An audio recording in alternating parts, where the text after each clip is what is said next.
Mochi Health is here to help you start your weight loss journey with caring, personalized support. Meet one-on-one with board-certified obesity doctors and registered dietitians who truly listen and understand your unique needs. Eligible patients can access affordable GLP-1 medications delivered right to their door each month. No insurance? No problem. Mochi Health accepts FSA and HSA, making care accessible and affordable. And with 24/7 customer service, you'll never feel alone on your path to better health. Get started with Mochi Health today. Take the free quiz at joinmochi.com and use code AUDIO40 at checkout for $40 off your first month of membership. That's joinmochi.com with promo code AUDIO40.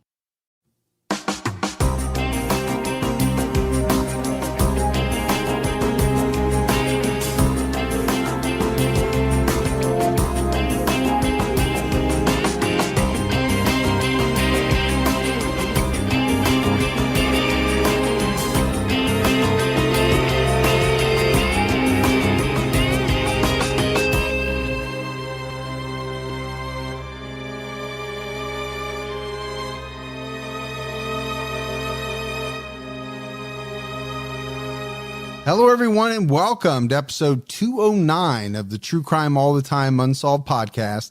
I'm Mike Ferguson, and with me, as always, is my partner in true crime, Mike Gibson. Gibby, what is going on with you? Hey, man, I'm doing good. How about you? Yeah, I'm doing really well. I'm a little ticked off, I got to be honest with you. Yeah? About the weather. Man. I mean, we are closing in on May. We are. And just a few weeks ago here, it was 70 degrees. Yeah. And then it snowed like 2 days this week. I know, it's crazy. And hail, and I mean, I just do not get it. Yeah. I can't plan my days that way, man. I can't ride my bike. Like, do I put pants on the day or don't I put pants on the day? No, I still don't put pants on. Yeah, well. That's a given. Yeah. We've got some great new support, so let's give some shout outs. We had Teresa. Hey, Teresa. Heidi Valentino. Valentino. Carrie Feidler. Hey, Feidler. Michelle Norman. What's going on, Michelle? Caroline Boylan. Ooh, the Boylan. Kristen 522. What's up, 522? Dana Kelly. Hey, Dana. Kevin Clark. Thanks, Clark. Tracy Mullen. What's going on, Tracy? Regina Ebner. Good old Regina. Frank Riley. Hey, Frank. Leslie Wilson. Appreciate that, Leslie. Crystal Leitner. Hey, what's going on, Crystal? Jamal Smith. What's up, Jamal? Connie Holstrand. Oh, the Holstrand. Lindsay Skellen. Hey, Lindsay. Lauren. Good old Lauren. You got a lot of good olds tonight. I do. So I know people are up in the air about it. No, most people like it, but Megan Lotta. What's going on, Megan? Kirsten Culland. Hey, Kirsten. Gudrun Wellman. Hey, look at that name. Gudrun. Yeah. Ashley Malone. Hey, Ashley. Barbara Sanchez. What's up, Barbara?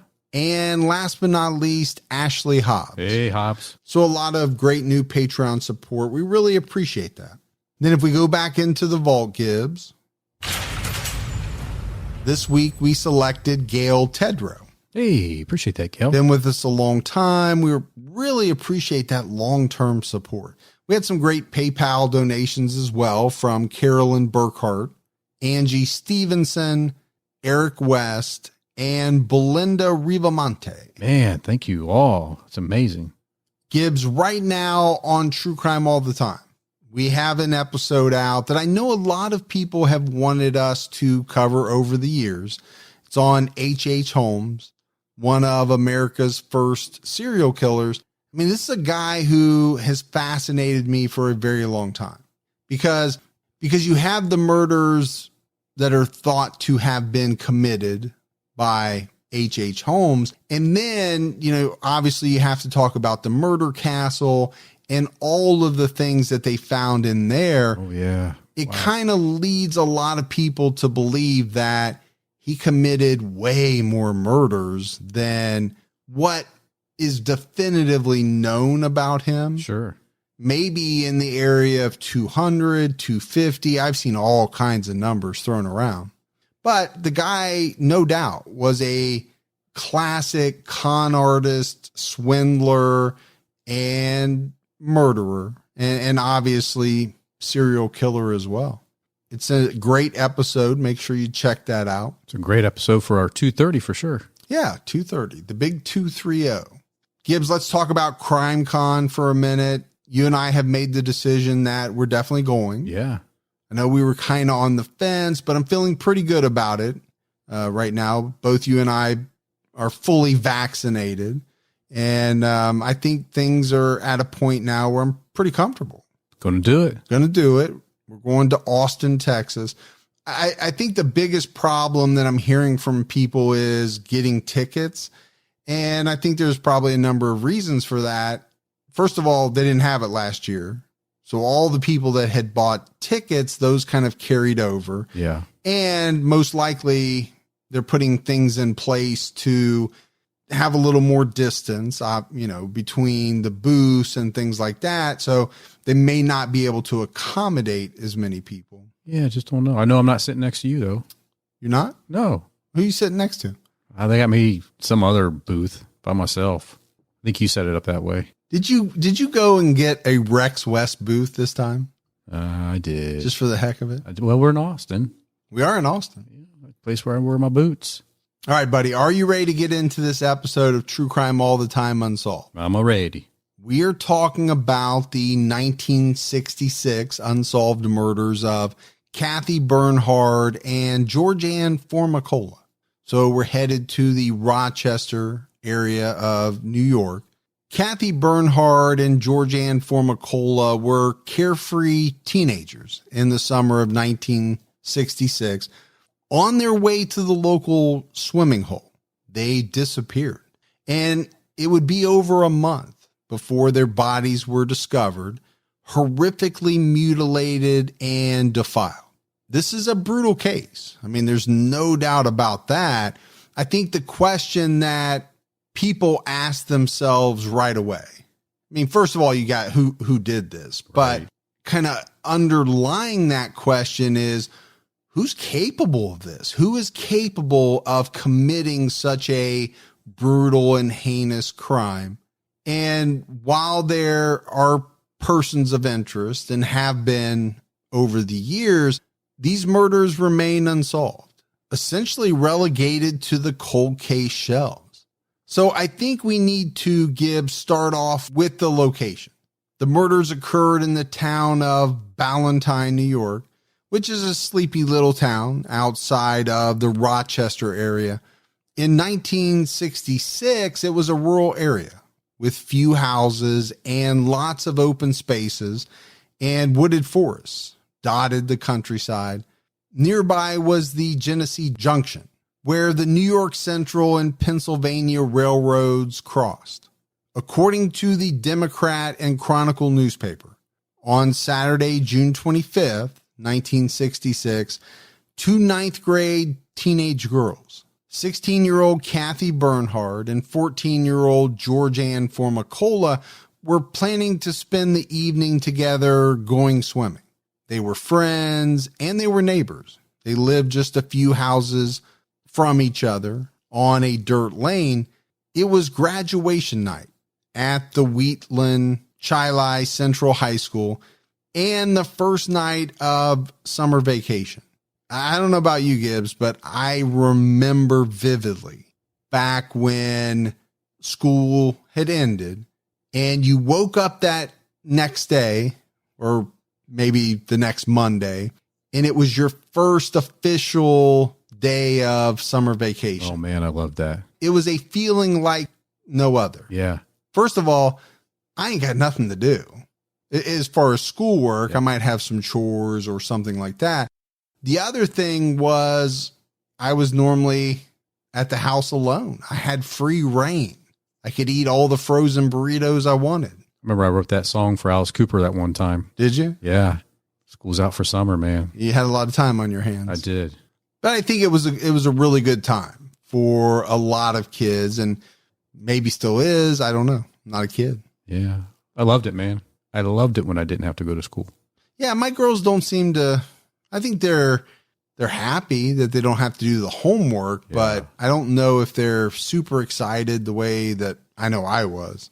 During the day of the 25th, George-Ann went to the local mall where she bought a brand new bathing suit, and it was her first two-piece. and it was reported that she was excited to show it off later that night. I always got a little excited when I bought a new swimsuit.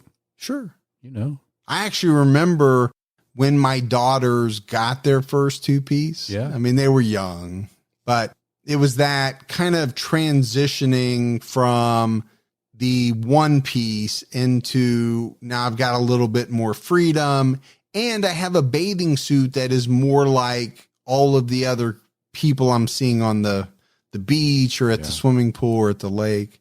It's a big deal, I think, for young girls. Yeah.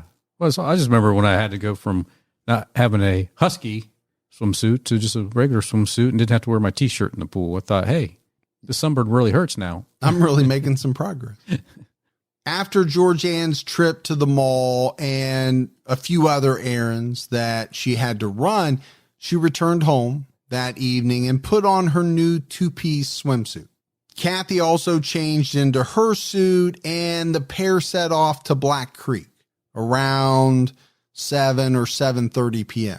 It was a pretty short quarter-mile walk across a field behind their houses, but despite its proximity, the creek was technically located in the town of Chilai.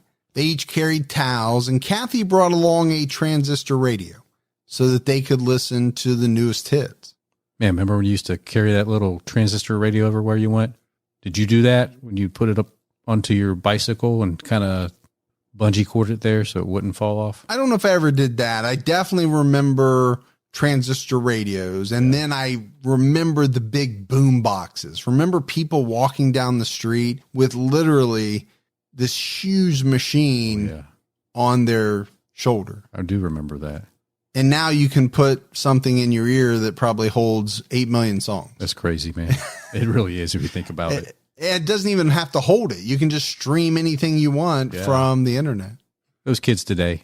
Well, just think about you back then. If somebody would have shown that to you, you're Marty McFly all of a sudden. Oh, yeah. Loving it.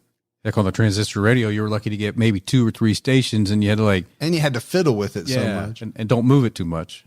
When the two girls left their houses, that was the last time they were ever seen alive by their parents. They vanished that night. And at first, Gibbs, the police assumed that the girls had run away together. I think you and I have done so many different cases involving younger people who have disappeared, especially back during the, 50s, 60s, 70s, maybe even into the 80s and 90s, where police thought initially, okay, they've just run away, they'll come back. There's really not much we can do right now. Well, obviously we know today is much different. You get that Amber Alert on your phone. The authorities are just much quicker. They sure are. To act on a missing persons report, which in my mind is nothing but a good thing, right? Yeah. The quicker you act, the better the chance that you have to find somebody before something bad happens. Yeah, I mean, no doubt the network is so much better today. Well, and that's a good point. Technology has made it easier for some of these things to occur. Yeah. More rapidly. But I think that theory was quickly set aside when the girls' parents told investigators that all their clothes, money, and makeup were still at their homes. The teenage girls would not have left home without those items. Yeah, I think it's safe to say there's a lot of staples that some people would just not leave their home without. Well, and when we're saying leave home, we mean run away. Yeah. I mean, obviously they left home, but they were just going swimming. You don't need your makeup. You don't need a lot of things if you're going just a short distance to swim in the creek. But if your plan is to run away, you need money. You need clothes. Sure. Yeah. There are certain things that you're going to have to take with you. So I think it probably wasn't that hard for authorities to, once they learned that information, kind of change direction, change their way of thinking. The next theory was that the two had drowned. That theory, too, seemed very unlikely to the girls' parents. I mean, first of all, Gibbs, I think they thought it's doubtful that both girls would have drowned at the same time. It's not impossible, but if one girl starts drowning, the thought is the other one would most likely help them or something like that. Right. But then also, both of these girls were strong, experienced swimmers. So that had to factor into the equation as well. 2 Monroe County Sheriff's rescue divers searched for the girls in the Black Creek, and they didn't find anything. The sheriff's department also brought out 2 bloodhounds to search buildings, barns, and creek beds in the area where the girls were supposed to have gone. The sheriff's department also had a helicopter searching from the air while police, firefighters, and locals searched on foot. So it sounds like a lot of effort was given. It sounds like a lot to me, especially for 1966. I mean, you've got a helicopter looking, not to say obviously that they didn't have helicopters back in that time period, Right. but it definitely seems like a lot of effort was put into the search. It wasn't until Wednesday, June 29th, around 11 a.m. when the search was called off. They hadn't found the girls. But during the search, they did find Kathy Bernhard's transistor radio near Scottsville Road that led to and from the creek. So things are heating up a little bit. Well, at least you have something. Yeah. You know, I think at the very least, okay, let's jump off of the drowning theory. Yeah. Because then how do you explain the radio getting up the road a ways? Right. Now you're more into, okay, did they walk from the creek on this road? How did the transistor radio end up where it was? On July 15th, the Monroe County Sheriff's Department, along with the Rochester police, sent out flyers to all of the police and sheriff's departments in the state of New York, asking for help in locating the 2 missing teenagers. Also, according to the Democrat and Chronicle newspaper, the families received hundreds of calls after the girls disappeared. Now, several of these calls were people blaming the parents for the girls being missing. Some callers yelled at the parents, asking what they did with the girls' bodies. And on top of that, they got a lot of prank calls too. You know, here you are, your girls are missing. You're trying to find them. You're hoping for the best. And you got people prank calling you, saying ridiculous things to you. That had to be tough on the parents to get those type of calls. Yeah, no doubt.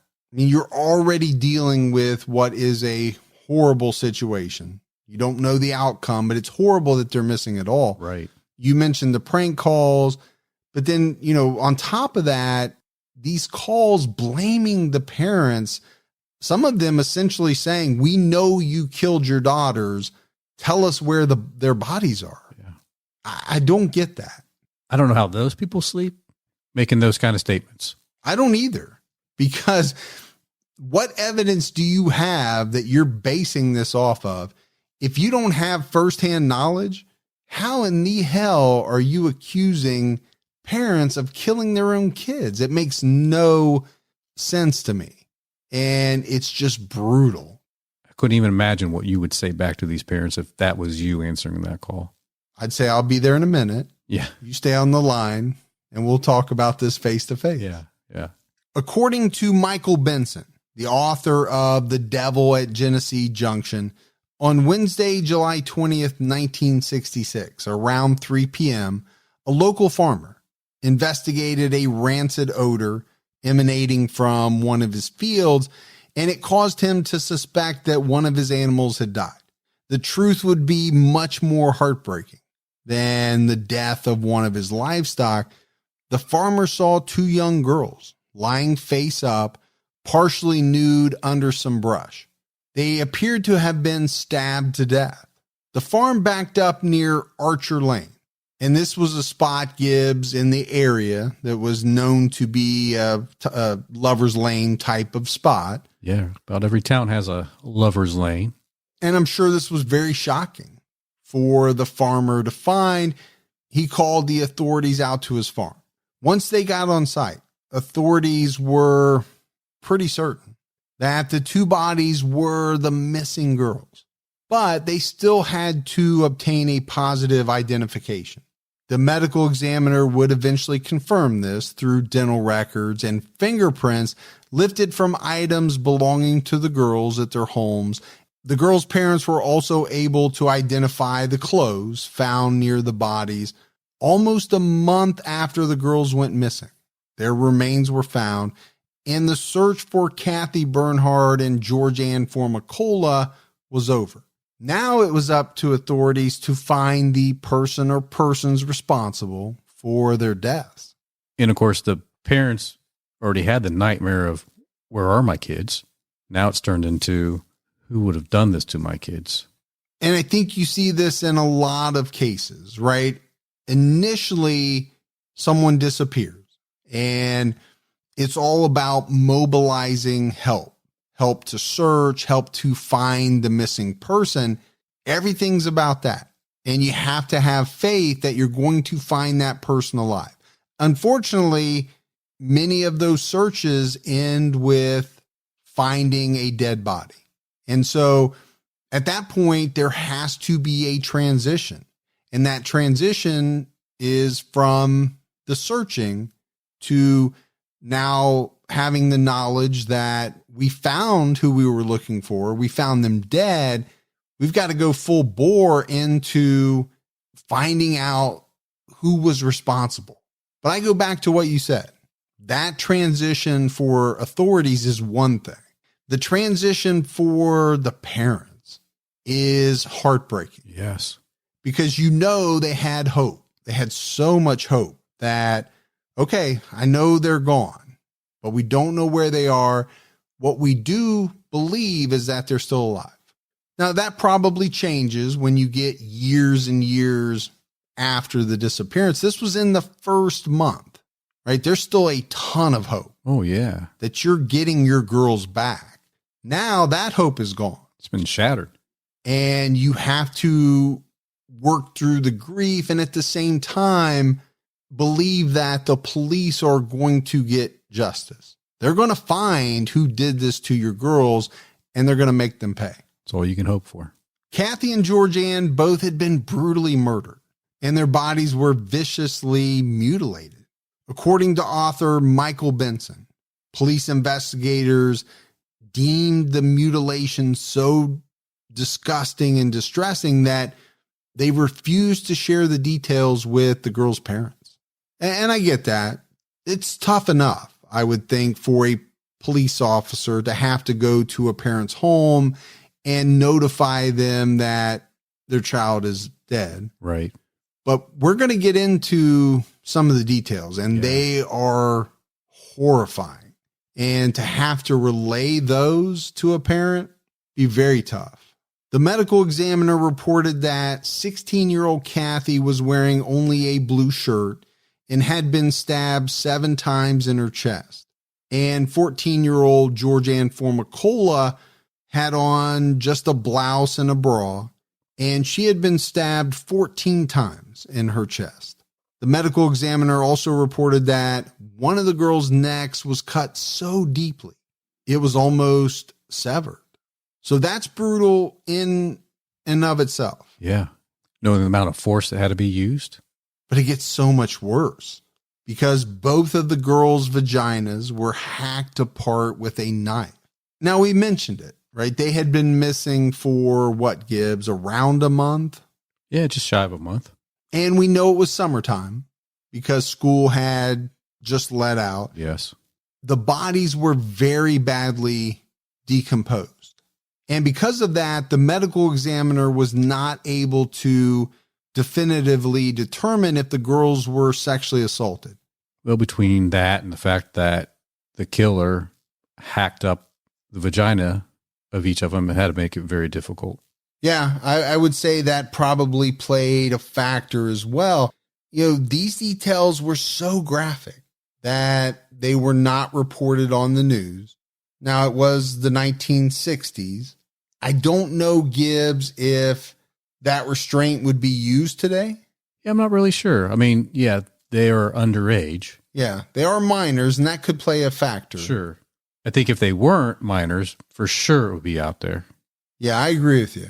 I agree with you because night after night, the details that, come out on the news and on the internet, they're very graphic. Yeah. I think people are used to, for better or worse, nowadays used to hearing those type of graphic details. We're all a little bit desensitized. Yes. Much more so than people were in the 1960s, I think. Yeah, I think if somebody from the 60s walked up from a bomb shelter or something that was still alive and saw the news today, I think they would go back to the bomb shelter. Yeah. Yeah. They'd be like, wait, what's going on here?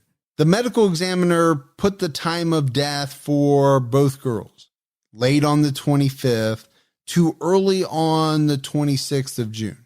So basically, pretty much the night they went missing. Or not long after they were last seen. Yeah. Right? Last seen at 7:30-ish, we'll call it. Craving your next action-packed adventure? Audible delivers thrills of every kind on your command, like Project Hail Mary by Andy Weir, where a lone astronaut must save humanity from extinction, narrated with stunning intensity by Ray Porter. From electrifying suspense and daring quest to spine-tingling horror and romance in far-off realms, unleash your adventurous side with gripping titles that'll keep you guessing. Discover exclusive Audible originals, hotly anticipated new releases, and must-listen bestsellers that hook you from the first minute. Because Audible knows there's no greater thrill than the one that speaks to you. Discover what lies beyond the edge of your seat. Start your free 30-day trial at audible.com/WonderyUS. That's audible.com/WonderyUS. Sometime between that and the next morning, early in the morning, is when it's believed that they were killed. Now, I mentioned the effects on law enforcement, the effects on the parents of this knowledge, right, coming out. But you have to talk about the effects of the gruesome murders on this small rural community. Again, something we've seen in a lot of cases in small towns where something extremely horrific happens, maybe for the first time, right? In a lot of cases, nothing rising to this level has ever happened in some of these communities before. And so what happens is everybody reacts naturally to this news and things start to change. Before you had kids who roamed free on the streets, they were riding their bikes on dirt tracks, enjoying their childhood. All of a sudden, mothers aren't letting their kids out of their sight. They're not letting them out to just kind of explore the town. No doubt, if I was back in that time with my kids, they'd be on lockdown until they found out who did that to those girls and ensured us that nothing else was going to happen. Yeah, once they got the perpetrators off the street, okay, is everything going to go back to normal? Probably not. Not to the same normal that it was before. Right. Because that idea, that thought, that fact that this occurred is going to stay with people. Oh, yeah. And with parents, and they're going to be a little bit more leery because now it's happened. It's happened in our town, and we've got to take protective measures.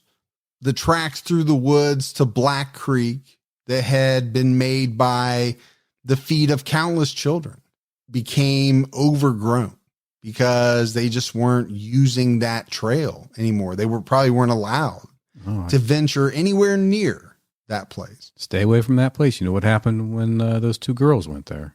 One 12-year-old boy who lived just 2 houses away from George-Ann would feel the effects of what happened for many years.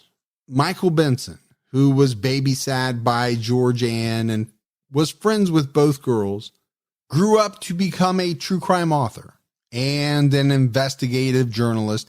He began writing about the murders that summer when he was only 12 years old. Years later, he published a book about the girls' murders and other nightmares titled Devil at Genesee Junction. Investigators thought that the bodies at the crime scene showed evidence of what they called a lust murder. Not because of any amorous feelings on the killer's part, but due to the bloodlust that the killings incited. Fetishes or kinks were not well known at that time, and they certainly weren't talked about openly the way that we talk about certain things today. Authorities thought that George-Ann and Kathy were killed by an offender who had long since progressed along the criminal spectrum to murder and mutilation. They also thought that this killer had a compulsion to slash, disfigure, and mutilate women. Some people refer to this as the Jack the Ripper syndrome. I think, Gibbs, there was also a thought that the perpetrator or perpetrators got some type of sexual arousal by committing indignities to or defiling and humiliating the bodies post-mortem. I mean, when you think about all of this, it's obviously truly horrific. It's also scary to think that, a person is having all of these different types of thoughts. You and I delve into a lot of this on True Crime all the time. When we know who the killer is and they've relayed to law enforcement, this is why I did what I did. Right. It becomes extremely scary to hear what was going through some of these individuals' heads when they did what they did and why they did what they did and what they got out of it. Yeah. I'm always shocked by the logic they have behind it. Yeah. The authorities questioned several local sex offenders.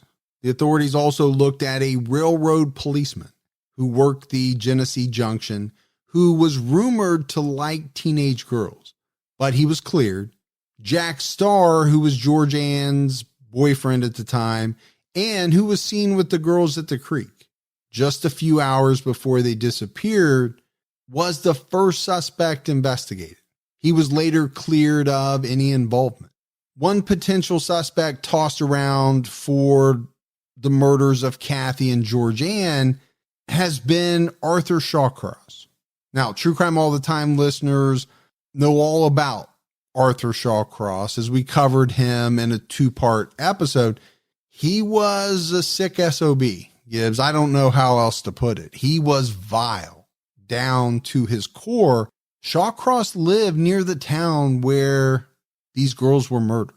He fits the profile.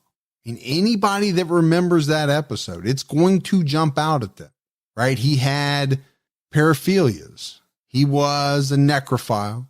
He cannibalized some of his victims.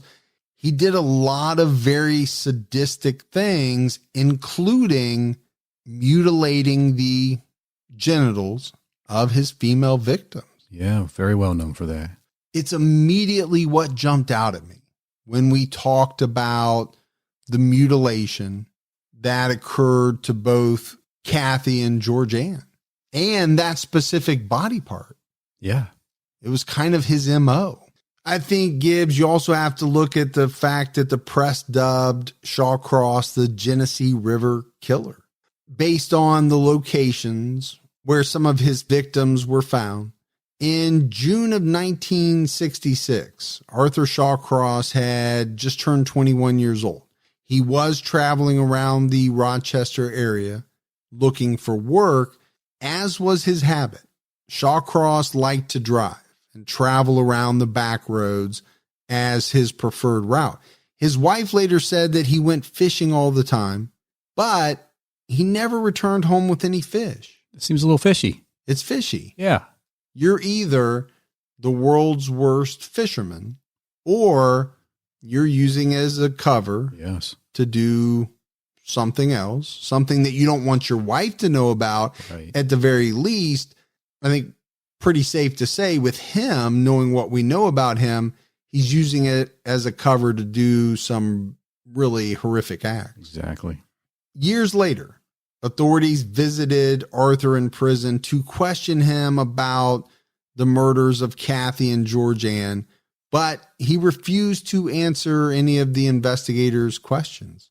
And why would he? He wasn't really that cordial of a guy. No, but he did talk a lot. He did. If you remember, we had quite a bit of audio on our episodes of him, and he did some lengthy interviews. But I also remember there were certain things he just did not want to talk about. Yeah. He was kind of estranged like that. He was very willing to talk about certain murders. And if I remember correctly, it seems like the younger the victim, the less he wanted to get into the details. Yes. Because, okay, I'm okay, and I'm saying this as I'm Arthur Shawcross, I'm okay talking about the fact that I did this and this to a 25-year-old. But when asked about what I did to a 13-year-old, I don't want to talk about that. Now, there are a number of reasons for that. You could make the argument that he saw that as worse than the other and just didn't want to talk about it. But you can also make the argument that you don't want that to get out in the prison system. Yeah. That you did this, and this to a 12, 13, 14-year-old girl, because other prisoners don't look kindly on some of that stuff. No, not at all. Regardless of what they've done, they might have killed 20 men. Right. But the fact that you hurt, mutilated, killed an underage girl, it could put you in danger. Well, you're definitely a target. Inside. Yeah. But definitely one of the most popular TCAT episodes out there. Oh, yeah. If there's anybody listening to this that has not listened to the Arthur Shawcross episodes, I highly recommend it. According to author Michael Benson, another potential suspect was a local man who came to light through Michael's research and investigation for his book. In 2011, Michael reconnected with Kathy Bernhard's mother, Alice. Alice was able to authorize Michael to review the entire police file. And obviously, Gibbs, for an investigative journalist, that's something you're going to jump on. Oh, yeah, you're all in on that. In the file, he learned the details of the murders and what had been done to the poor girls back in 1966. In 2011, Alice went on the local news and implored people to get in touch if they knew anything about the girls' murders. The result was that a score of women, all of whom were about 12 or 13 years old back in 66, came forward to tell their own horror stories of being raped by someone they called the monster. But because this guy was never arrested, he was never charged, Gibbs, I don't even think he was deemed a person of interest by law enforcement. So when Michael wrote the book, he had to use the pseudonym Clint Wilson. And Gibbs, all of these women had identical stories. Their stories matched so closely that there was little doubt that their assaults were all committed by the same offender. But horrific as the crimes against those girls were back then, the statute of limitations had long expired on the crime of rape. And that's something that I've always had a huge problem with. Yeah, me too. And I know things are changed somewhat today. I don't know the extent and I don't know what the breakdown is by state, but I know back then, 50s, 60s, even into the 70s, the statute of limitations seemed like it ran out very quickly. It did. On what is an extremely horrific crime. Murder, however, has no statute of limitations. The other thing is that the stories brought forth by these women had nothing to do with Arthur Shawcross. They were all attacked by a man in the neighborhood who told the girls that they would be killed if they talked. One girl was attacked along the shores of Black Creek while her attacker's brother stood by as a lookout. One had a knife held to her throat, and another victim's sexual assault occurred during a home invasion. So I'm already thinking this is a town I don't know I would want to be in at that time. I know I wouldn't want to be in a town at that time back then. Well, especially if you're a 12, 13, 14, 15-year-old girl. Yeah. Oh my gosh, what these girls went through back then, and as women today probably still go through, is extremely sad. In looking into these attacks further, Michael Benson learned that every girl on his block, and I guess Gibbs, there were 5, had been raped by the monster. He also learned that in 1966, police investigators questioned all the adults in the neighborhood, but no one thought to question the kids, who may have told them about these attacks and assaults if they had been asked. That's a good point, right? If you would have had those conversations with the kids, maybe that would have came up. Maybe they would have said, I'm scared to tell you, but this happened. And I also think it happened to my sister or my friend or whoever. Right. Because my thought is, okay, you're talking to the parents. Even if you ask the parents of some of these girls, has anything ever happened to them? You're not going to get the answers that you're looking for because these girls were threatened. Yeah. They were too scared back then to tell their parents because they probably thought this guy would not only come after them, but would hurt their parents as well. But face to face with a police officer, would one of them maybe made the decision to talk about it? It's possible. It's possible. You don't know. I mean, hindsight is 20/20, but obviously you have to say you would wish that would have been done back then. Oh, for sure. And apparently the suspect's wife was also afraid of him, as he killed her dog to teach her a lesson about keeping quiet about anything he did back in 1966. She had provided him with an alibi for the day and time that the murders of Kathy and George-Ann occurred in 2011. She finally came forward and told the truth, and that was that her husband was unaccounted for at the time of the murders. And I always wonder about this, right? When a person gets an alibi, a lot of times they're cleared. Oh, yeah. But that clearing of the suspect is only as good as the truthfulness of the alibi. And I think they, meaning the investigators, give a lot of credibility to your spouse. Yeah, and rightfully so. I mean, if I'm here at the house and something happens, and for some reason my name is thrown out there, police come to talk to me, they talk to my wife, and my wife says, well, he was here with me all night. Right. I'd kind of like them to believe my wife. Yeah. Now, in this case, obviously this woman lied.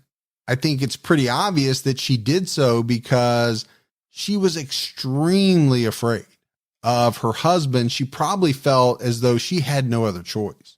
Oh, from my understanding, he took her dog up to the railroad tracks, slit the dog open, and left the dog there for her and his kids to find. And I'm sure that had to be horrific to see.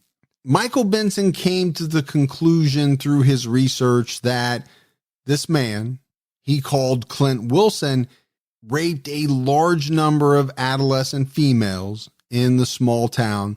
He said he raped Kathy's neighbor, in addition to a girl who lived near George-Ann, and he also raped George-Ann's older sister, who reported her attack to the police in Rochester. Apparently, Gibbs, many people in town didn't know that George-Ann became pregnant when she was 13 years old. She stated that her boyfriend, Jack Starr, was the person who got her pregnant, but her sister now believes that George-Ann may also have been raped by Clint Wilson. Benson says that George-Ann told a friend she lied about Jack being the father if she had been raped by a man who threatened to kill her. If she told anyone, well, then I think you're getting into the area of motive. Sure you are. For why this person might want to have killed George-Ann. And you can make the leap, Gibbs, from there, that if George-Ann was the target, Kathy was with her, then maybe Kathy was killed because she would have been a witness. I think that's a good theory. Yeah, we're speculating, but I think, what else can you do in some of these unsolved cases? So, Gibbs, I think based on the research by Michael Benson, what he put in his book, this man that he calls Clint Wilson, the monster, looks to be the best suspect for the murders, but he's certainly not the only person capable of committing these murders. Clint's family apparently had a history of sexual assault and other crimes. His father raped a 5-year-old girl, and he was arrested and convicted for the crime. This girl was later identified to be his own granddaughter, and just a few months after the assault, but before he could be sentenced, he was found dead on his daughter's kitchen floor, the mother of the suspected victim. The cause of death was not released. Several of Clint's brothers were arrested and charged with sexual assaults, but none of those cases ever went to trial because all of the victims refused to testify against them. So Gibbs, to me, no doubt, Michael Benson believes that the monster he calls Clint Wilson should be at the top of the list of suspects in these two murders. But from what I got, he hasn't been intensively investigated, and he's not been charged with anything, as far as I know, related to the murders. Right. Almost 55 years have passed since these murders happened. Mm-hmm.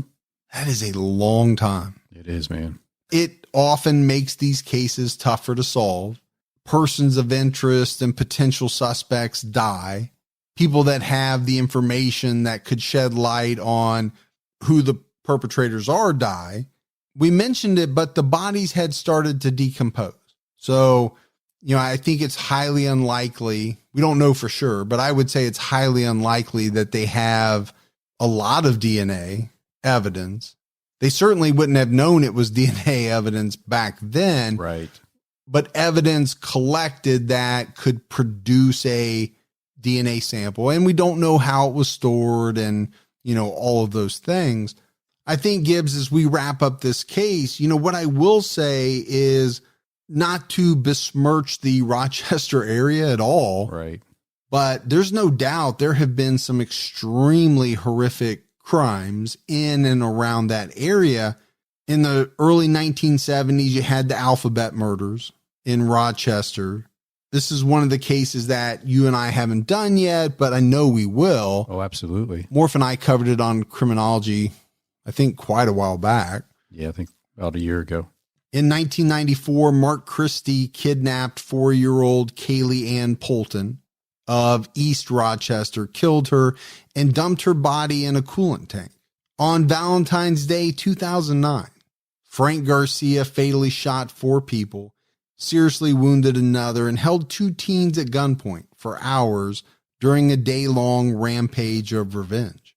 And I think one of the more famous cases from the area was the murder and bungled cover-up and the death of Craig Rideout in 2016.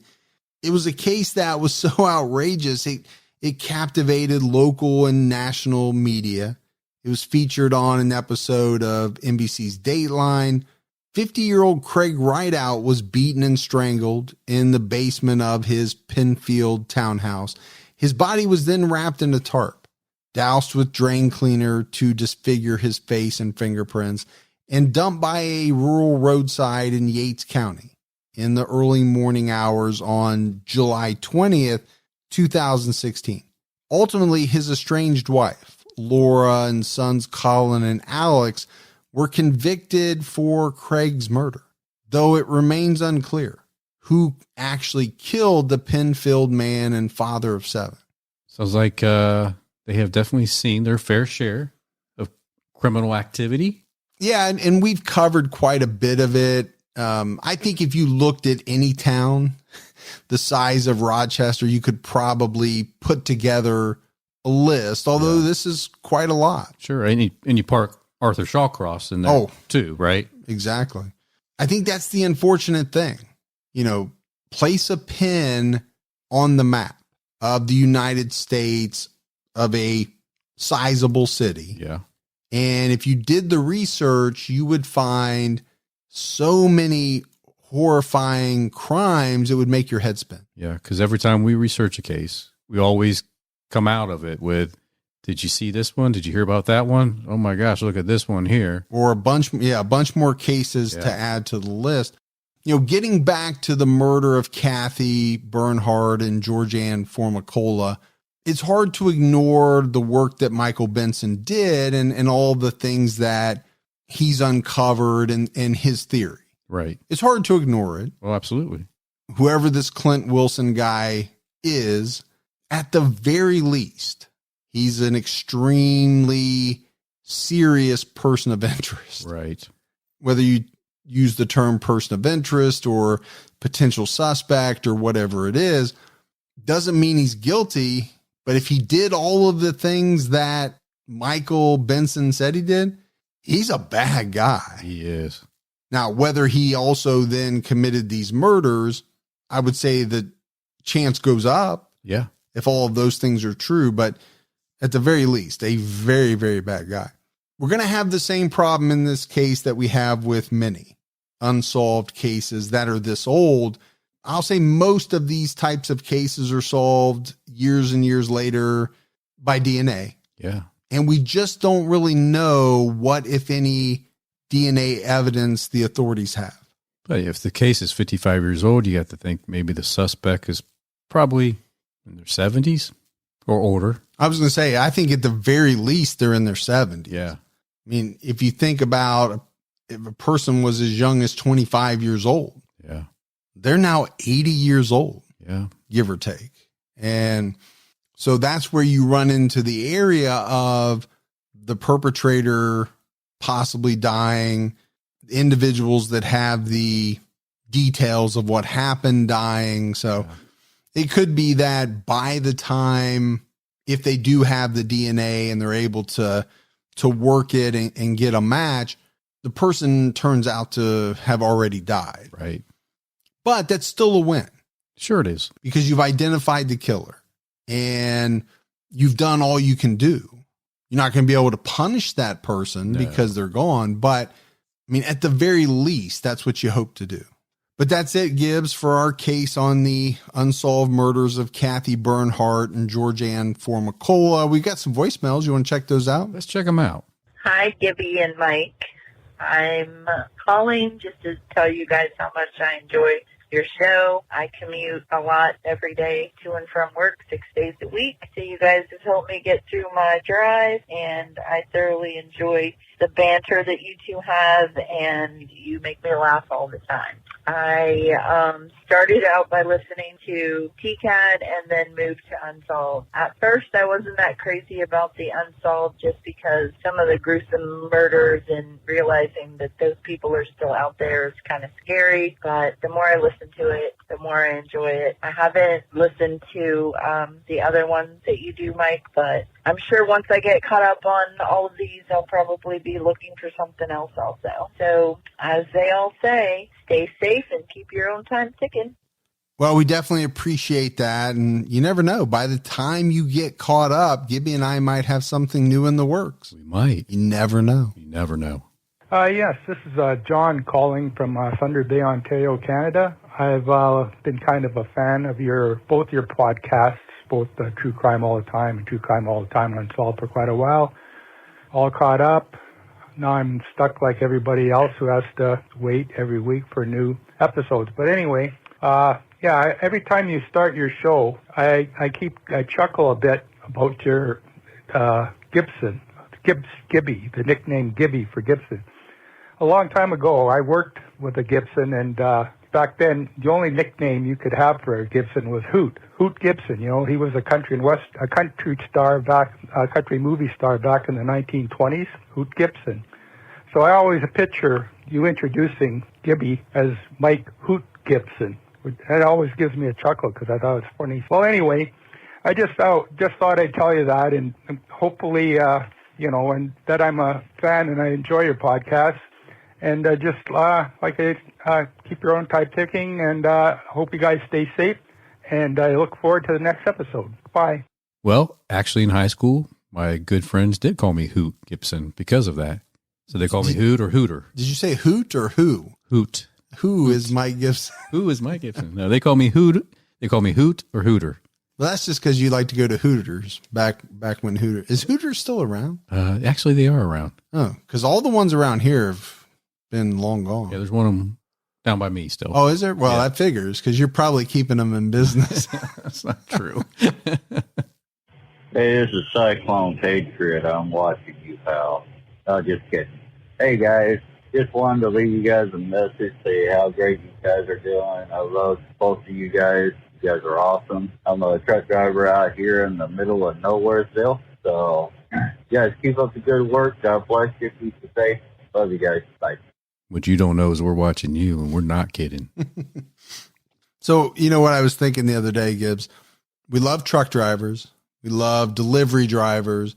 We love anybody that's in their car, traveling salesmen, saleswomen, people that can just, they can binge. You know what you really like? What's that? DoorDash driver. Oh, DoorDash drivers is good. Grubhub drivers. Basically anybody that has the ability to binge all the time podcast. Love it. Love that. Binge it, binge it, binge it. Hi, Mike and Gibby. My name's Emily. I am the program manager of education at All Men's Prison, and I just really love your guys' podcast. This is my first time ever calling a podcast, so kind of a new chapter for me there in podcasting life. But I just I've listened to some of the voicemails. I've listened to your podcast now for about a month, and I just love it. It's quickly becoming my favorite podcast. So thanks, guys, so much for the awesome banter you guys do, the awesome research and covering of the story you guys do. I really like it. I think you guys have a really tasteful sense of humor for this type of subject matter. So yeah, I just wanted to kind of come to do a shout out and say thanks, guys, for all the awesome work. Keep it up. Thanks. Bye. You want us to come do a live broadcast at the men's prison? Yeah, we could do it. What if we're telling the story and it turns out that the person we're telling the story about is in that prison? Well, it's bad for you, man. Why? You're with me. Yeah, I'll be pointing at you the whole time. Because I'm doing all the time. Exactly. Oh, yeah. I don't know. You just want to do like a Johnny Cash. I do. Live at Folsom type situation. I feel sorry for you guys. I've never had water like this and throw the glass on the ground. Yeah, that's what I want to do. Yeah, you're a real hellraiser. Yeah. All right, everyone. That is it for another episode of True Crime All the Time Unsolved. So for Mike and Gibby, stay safe and keep your own time ticking.